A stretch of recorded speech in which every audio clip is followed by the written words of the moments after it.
Hey YouTube, it's JP Dunphy, your BMW genius here at BMW Fort Washington. In today's video, I'm going to be seeing some of the kind of nuances and questions that come out, as well as rumors online of exactly how to maximize your range when using something like the X550e. Now, the main things I want to go over in here is, of course, why driving on the highway with electric only is going to be very detrimental to your electric range, preconditioning, and of course, whether or not driving in sport on battery hold will recharge the battery, because without battery control, there's no longer an option to just simply recharge the battery up to a set limit. So let's see what we can find out in today's little exploratory video. All right, so first thing, this is a trade-in vehicle. I do find it kind of funny because the people that traded in never actually took off the protective liner from it. So it has over 800 miles on it and still has its original protective cover from the factory, which is kind of interesting and unexpected. But neither here nor there.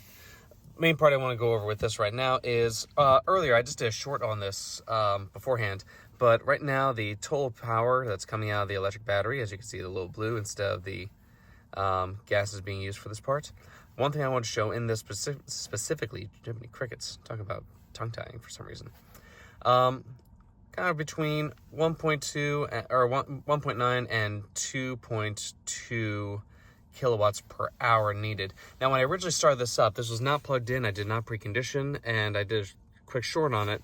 This is up around 6.8, 6.9 kilowatt, or between 6.6 and 6.9 kilowatts per hour of energy usage. And that was, again, with 43 degrees outside, and I had the heaters on, so I had these guys running full blast, and of course everything else was set to automatic. When that was up there, and they already came up again since I turned them back on. But that's something to keep in mind, just because something I've been advocating for heavily is I really want people to precondition on a level 2 charger to get the most out of their battery pack and range, especially when you're using a PHEV, which doesn't have the amount of range of an electric vehicle, or even with an electric vehicle and you have a long trip ahead. Preconditioning does get that battery pack up to temperature as well as the inside, making your trip more efficient.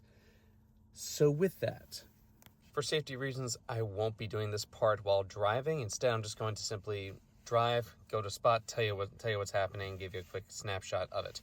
So again, we're starting this off not quite at 100%. I believe I'm at 87%. So let me double check on my BMW app. Yep, 87%. Yep. All right. With that in mind, let's now get on the road. I'm going to start by going in electric only mode, and I'm going to see how much this drops just by getting on the highway and driving only in electric only mode. I'll simply go up 309 a little bit and then stop, tell you what's going on, and then we're going to see if we can't recharge this by going into battery hold and sport mode, respectively. So let's go see what happens. Love a good driving experiment. If I've not mentioned this before, when you are in electric only mode, you don't get access to the full power, as you can see from our little power meter on the right over there, and you also don't get the full range. So this electric only can go up to 87 miles per hour maximum. So again, we're gonna take this out, get on the highway here, and see what we start to get here in terms of our averages and total mileage drive. So currently running, and as you can see, at 55 miles per hour, our average miles per kilowatt hour has dropped to 1.7. We've only driven not even 2 miles total, and electric range has already dropped to 28 miles. So yeah, not the strongest start for this little electric only highway experience that we're doing, but good for the video. All right, so we've come to the end of our little highway jaunt here. We're going to quick check our app. 70% battery just from going about 3.3 miles on the highway. So, yeah, electric driving in a gigantic plug-in hybrid on the highway, even though I can do it, not very efficient. So with that, let's pop this thing into sport and battery hold mode, hop back on the highway, and see if we can't regain some of that back. So I was actually mistaken. You cannot do sport mode and battery hold at the same time. It puts you back into normal mode. So Again, normally in sport mode, this thing kind of maximizes power over efficiency. So what this is going to try and do in this case is make it so that the car has the most possible power, which, if you didn't know, almost puts out 500 horsepower altogether in this new hybrid setup, which is a nice little bump over the previous generation X5 45e.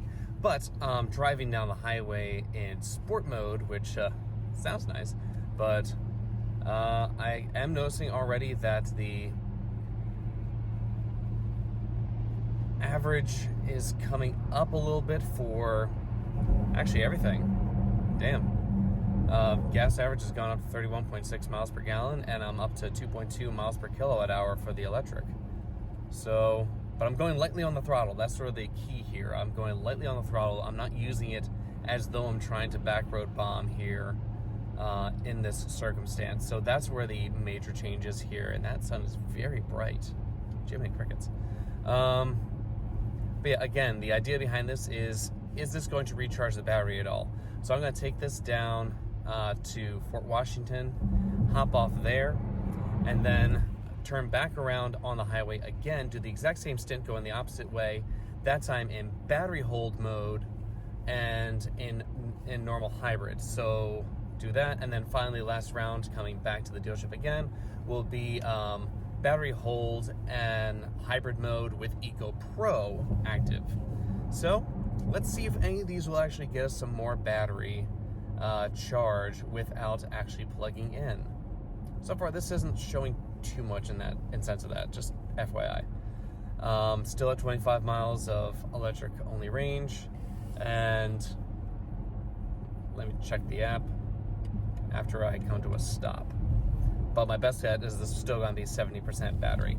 So that's my expectation. We'll find out if that's actually true. I cheated. I took a quick look. But yeah, still 70% unchanged. So sport mode does not do anything to actually increase your battery. Now, again, battery hold is technically supposed to just simply maintain a certain battery charge, so it could use some of that electric, and then use the motor and alternator and braking regen to get some of that electric back to maintain that certain level. So now the question becomes, as I turn back around here to go 309 north again, to see if that will help better when it's in hybrid normal mode with battery hold or hybrid Eco Pro mode with battery hold. So let's go find out. Alrighty, back on the highway, driver assist and highway assistant active, so I can go a little hands-free here. Our averages have come down for gas, because obviously sport mode. Sorry, I didn't mean to block my face there.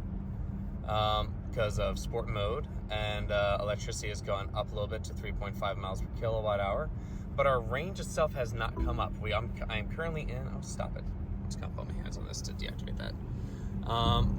The actual range has not increased at all, and I am still at 70% battery here. So we're gonna do that. I don't have high hopes for this actually increasing electric range as of this moment, but I guess we will find out. So an interesting thing happened. Mileage went up to 26, and I checked the actual percentage, and it went up to 72%. So battery hold on the highway in normal hybrid mode can actually recharge your battery. How efficient this is a different story altogether, just because it's definitely using more gas this way. Again, average miles per kilowatt hour had went up to 4.8 for this 12.7 miles driven so far, but the average fuel economy dropped down to 25 miles per gallon. So again, it does hit similar to in the 45e when there's battery control mode instead of battery hold. It still seems to hit the same way. Anyway, I'm on my way back now, and now in Eco Pro version of hybrid. Let's see if this makes any difference.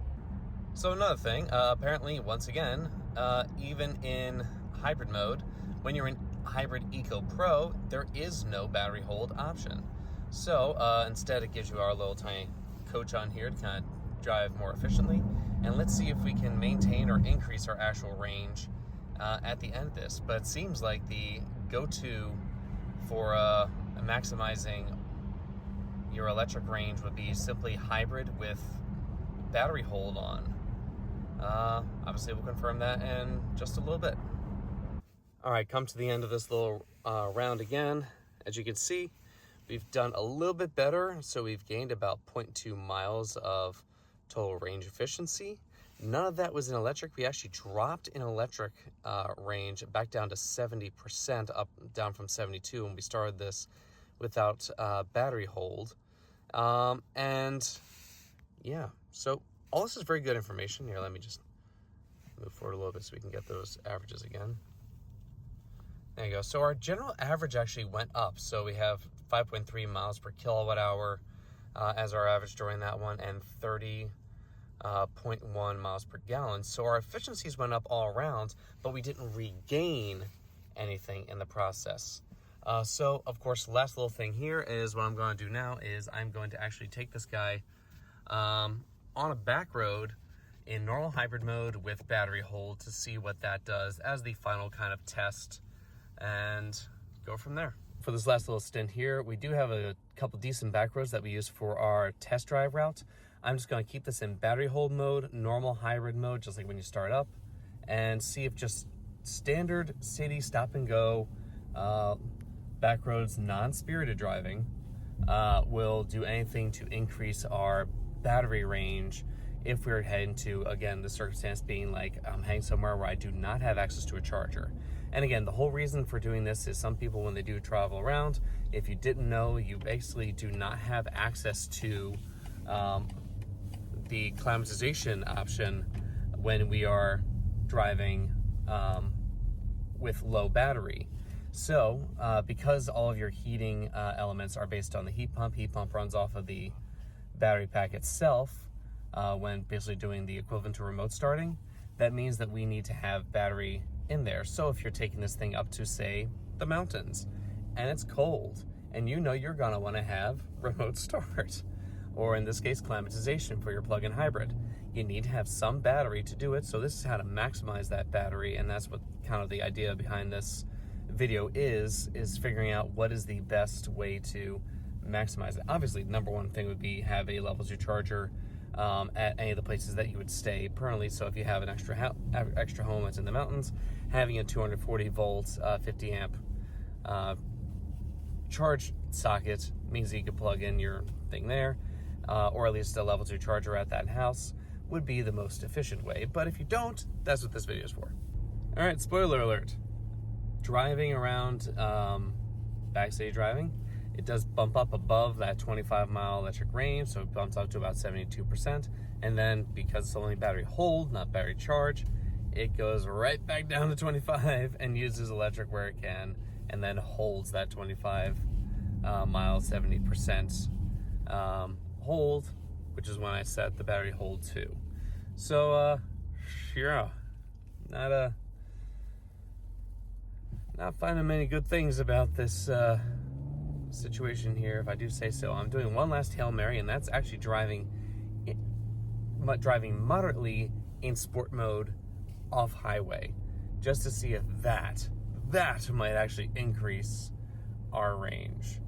I don't think it will, but again, I'm sort of grasping at straws here at this point to try and maximize that and make a way for us to completely recharge without having access to a charger. So that's sort of where I'm at right now.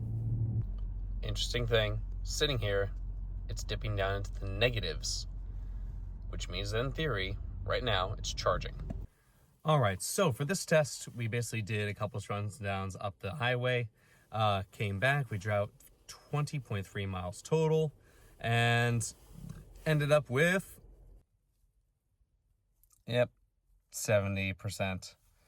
Basically unchanged.